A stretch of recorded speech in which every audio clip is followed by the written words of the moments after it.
Uzao mzuri sio muujiza umeshuka kutoka mbinguni. Usema jamani, huyu fulani watoto wake ni wazuri, wako vizuri.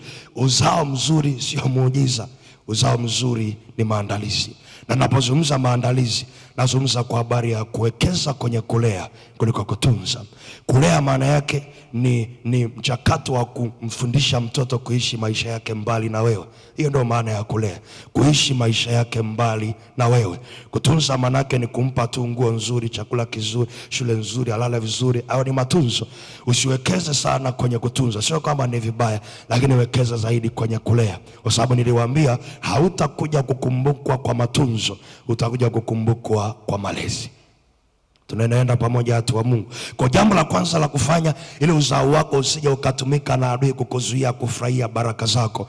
Jambo la kwanza, wekeza kwenye kulea. Wekeza kwenye kulea zaidi kuliko kutunza. Sio kwamba usiwatunze wale vizuri, wavae vizuri, lakini hakikisha unakuwa na muda nao, unawasikiliza, unawaonya. Kuna saa unawaadhibu na bakora 2 3. Kuna saa unaenda nao kwenye biashara wanajifunza. Kuna saa unaenda nao kwenye kilimo kule wanajifunza. Kuna saa lazima uende namna hiyo. Wekeza kwenye kulea kuliko kutunza. Hiyo ni njia moja hapo ya kwanza itakao kusaidia uzao wako usitumike kuzuia furaha yako.